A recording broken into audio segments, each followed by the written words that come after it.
Hey everyone, it's Saoirse.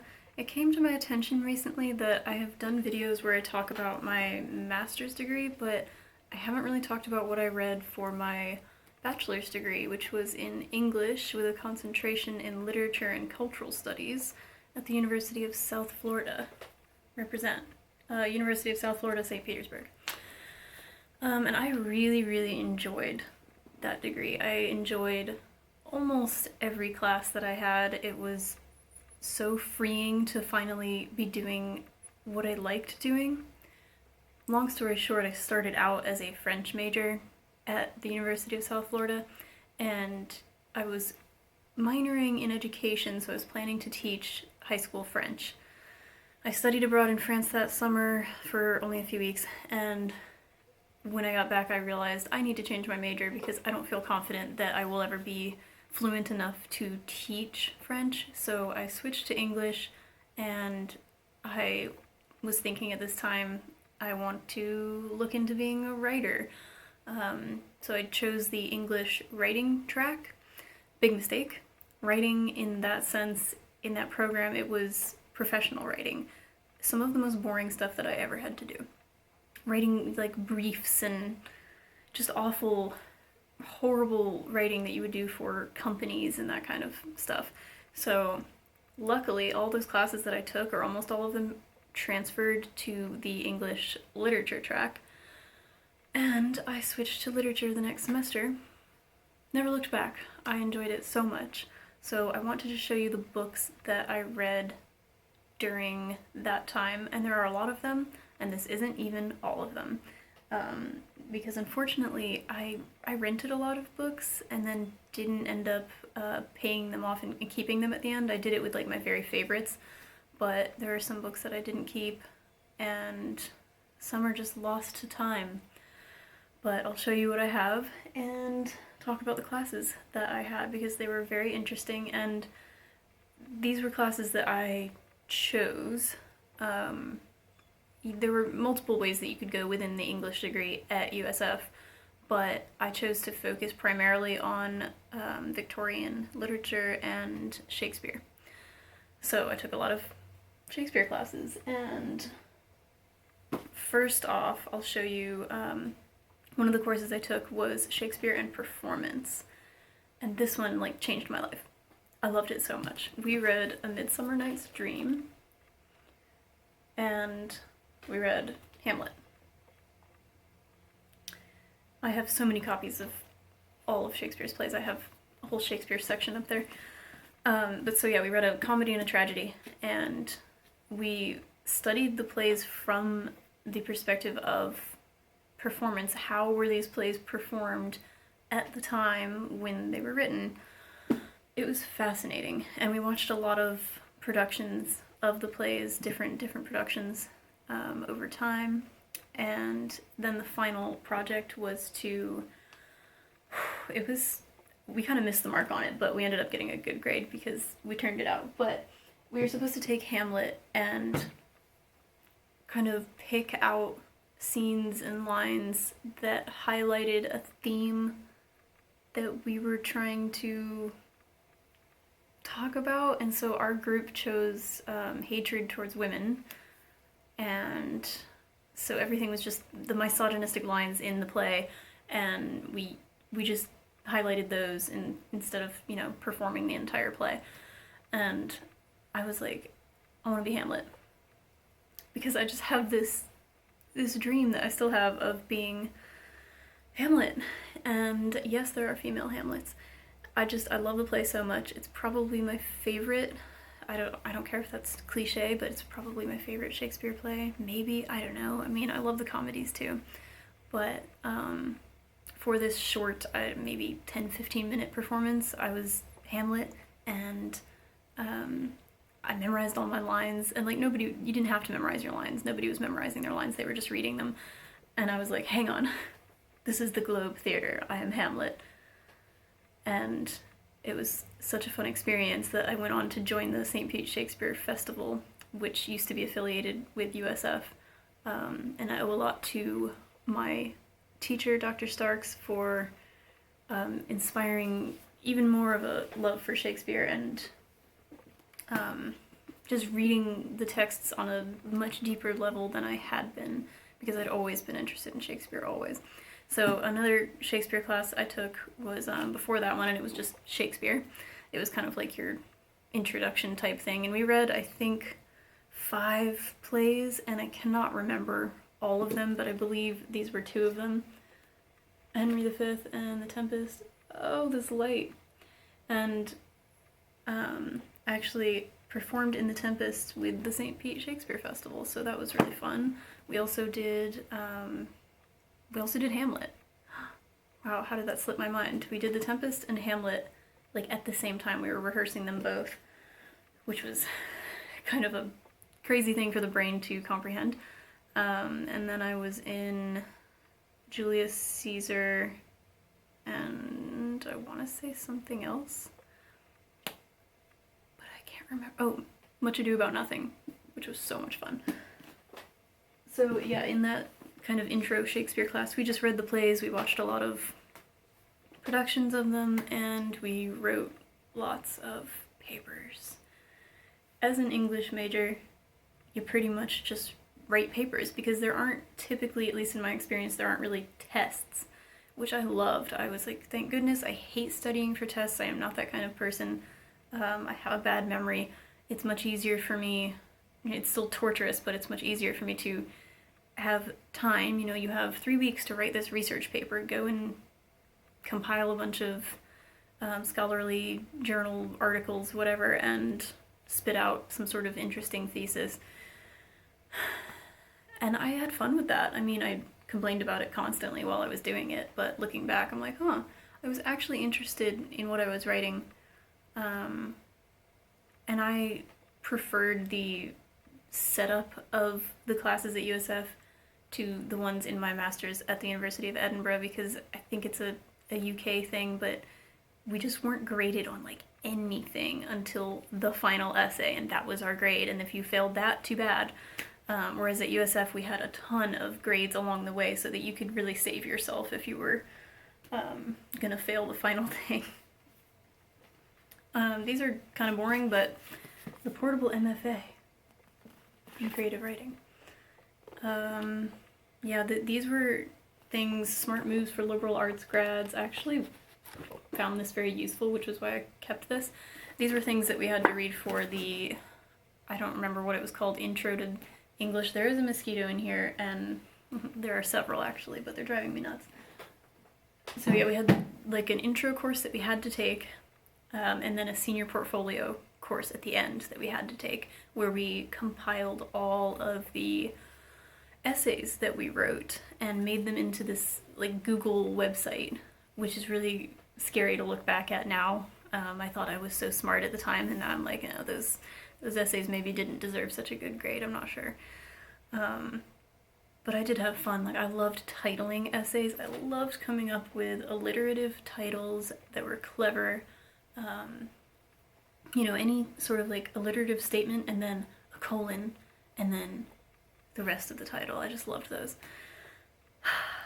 And yeah, so we made this portfolio, which was torture for me because technology, I probably had like 7 breakdowns trying to just create this website, and it was using Google Sites, and it's supposed to be so easy, whatever. So those were the 2 that were required. And then in between, you had a lot of freedom. So like I said, I chose my electives to be Victorian Lit and Shakespeare, and then other people did whatever. I did end up having to take American Lit. I had to take American Lit, and I really didn't want to. No offense to my homeland, but I don't prefer our classic literature. There was a choice between American Lit up to 1850, and then after 1850 to present. And I was like, the only thing that I am interested in when it comes to American Lit is Edgar Allan Poe. So I chose the early American Lit class, and so this wasn't the text that we used.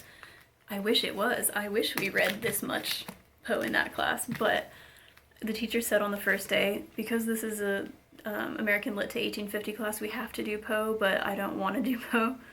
So we only did one story. We did The Black Cat, and I felt so cheated. I was devastated because I thought that it was going to be like half Poe. We were going to do Poe for so long. One story, but I ended up writing my final essay on that one story. And the teacher said, not to brag, but this was one of like the nicest compliments I got from a teacher in undergrad. He said he did not like Poe criticism, like it wasn't his thing to read Poe criticism, and that my paper was one of the best pieces of Poe criticism he had read. And yeah, he was like really stoked on it, and I was so shocked, and I just felt like vindicated, like, see, Poe is worth it. There is a lot to talk about with Poe. We also read, I think we read this for this class because we did something interesting I'll tell you about. Leaves of Grass by Walt Whitman.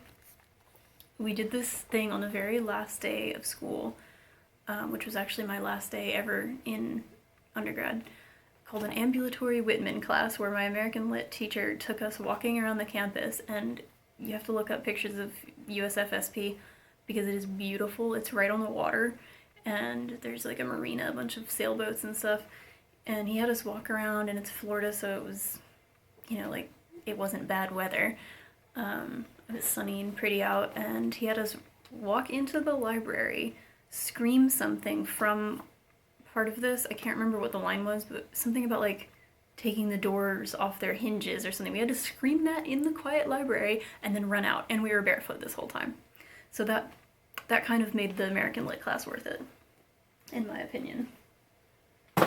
Let's see. This isn't related to my English degree because this was before I switched, but we had to read the Francophone World because I was taking a class called Francophone World, where it was actually really cool. We read things and mostly watched movies that were like French language films and learned about where they speak French all over the world because it is spoken in so many places. That was very interesting. Yeah, 'cause when I started my first semester, I took that class and I took French, and I took like ESOL and classroom management, a few education related things, and those things didn't transfer or do me any good later, but it was still an experience, and I learned I didn't want to teach, so that's good. I took this class called Cultural Studies and Pop Arts, and I think this was like, why did I take this? It was some sort of elective that you had to take either this or something else, and we read Earth 1, and it's a comic book, and I thought that was so cool, and I really liked it. And mostly we watched stuff. We watched Dexter and Lost. Lost? No, we didn't watch Lost. We watched Dexter and Scandal and Revenge and some other things, and talked about, basically the whole class was like the journey of the anti-hero. And then my group at the end made a very questionable student film that we won't discuss. But it was horrifically dubbed because all of our audio was bad that we filmed. There was too much wind, and so we had to dub over all of it. It was hilarious. The class was losing it. Yeah, one of my best memories of undergrad. So another class that I took was Literature, Race, and Ethnicity, and in this class we read a lot of books that were by African authors, and also one of my favorite books ever, and I love that a lot of books that I consider my favorites now came out of school, where I had to read these things. I was assigned them, and yet I hold them very dear now, and it's cool because you kind of resent what you have to do in school, and then to have it turn into something you love is really great. But yeah, this one, The Autobiography of My Mother by Jamaica Kincaid. It says it's the deeply charged story of a woman's life on the island of Dominica, and this book to my memory, has no lines of dialogue, like no actual quotation marks lines of dialogue. There's what is it called? Described dialogue or whatever, but it's just this incredible first person story that I devoured, and I have so many notes in. And I really want to read it again soon because it's been 6 years or something. I graduated in 2014. Oh, I have my class ring on too. Can you see this? It looks like an engagement ring, but it's a class ring. Yes, so that one, I'm very grateful that we had to read that. This one, The Eye of the Scarecrow, I will say I don't really remember. And this one, I think it's Hala, or Zala, I can't remember what they told us it was. But this one I didn't understand at all. It was like, he said it was like stream of consciousness, and it absolutely was. I was so lost. And there will be things like that in school where you just feel like, am I stupid? Because I'm not getting it. And this one we had, we watched the film version as well, which is really helpful. I always like watching film adaptations. I don't care if they're crap. I like watching them. And in a lot of these classes, we did that, which was really fun. Okay, I don't know, maybe my two favorite classes coming up here. This was probably my favorite just because I finally discovered my love for the Brontes. So I decided, and I wasn't sure about this, I thought I might be making a mistake, but there was a class called Selected British Authors, and this semester it was Bronte and Gaskell. And I thought, well, I've never read the Brontes, I probably should. I might like them. Oh man, I loved that class. I probably seemed like a lunatic because I was so into it. But we read Wuthering Heights, and I had never read that. Never read any of these. And that is one that I think a lot of people read in high school, but I didn't have to. And my first impression of it was, I think, a little unfair because I was still in the zone of like, I'm being forced to read things and I'm gonna be like a grouchy student about it.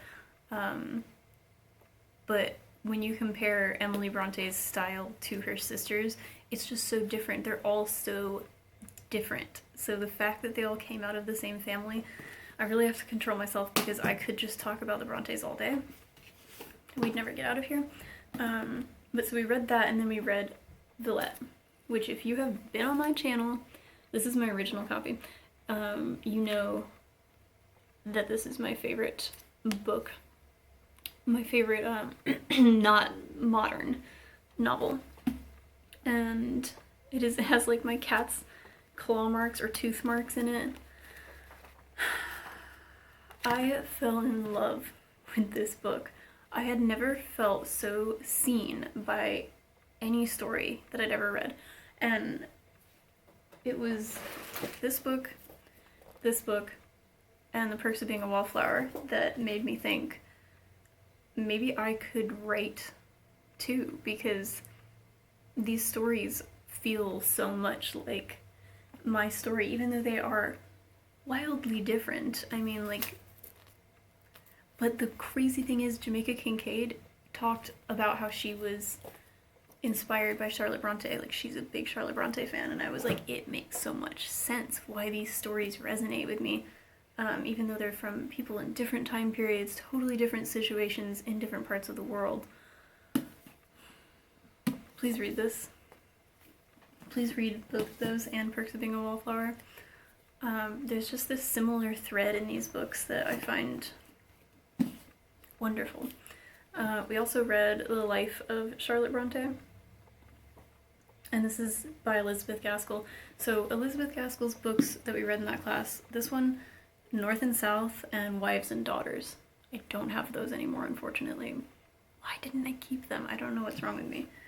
I didn't like her style as much as the Brontes.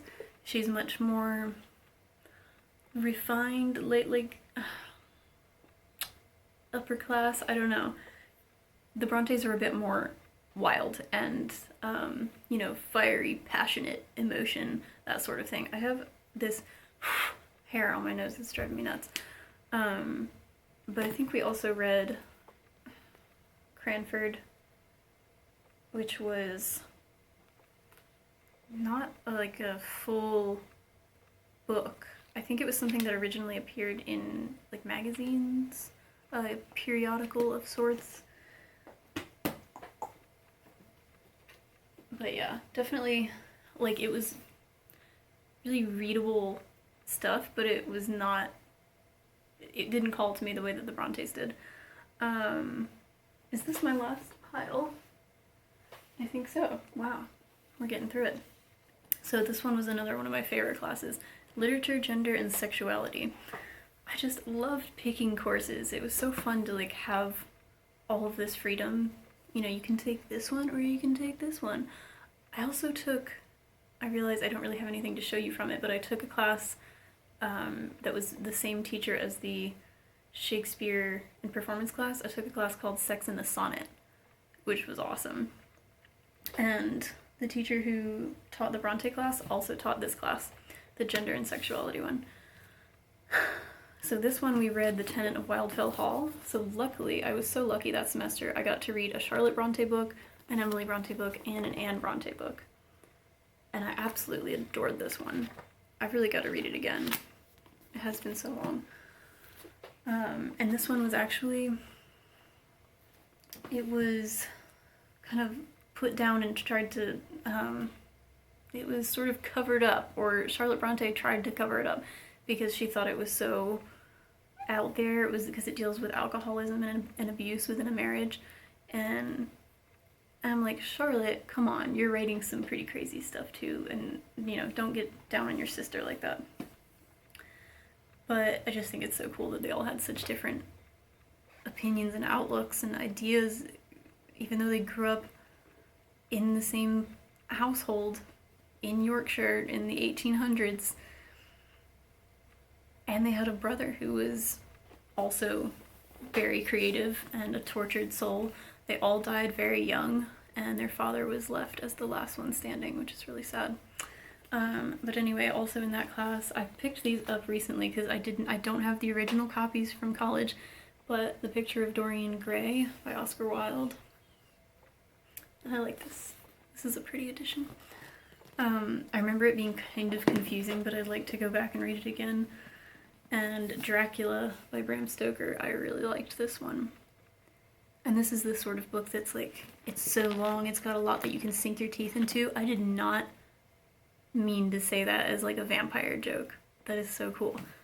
I didn't mean to say that, but it's true. Like, there's just a lot in this book. And this era of writing, this Victorian and like almost Edwardian turn of the century fin de siècle kind of writing, it just lit my brain on fire. I was like, this is everything, this is what I love now. And that hasn't stopped, and it's actually extended from literature into furniture and everything of those time periods, basically from like the early to mid 1800s to the like 1920s interests me a lot.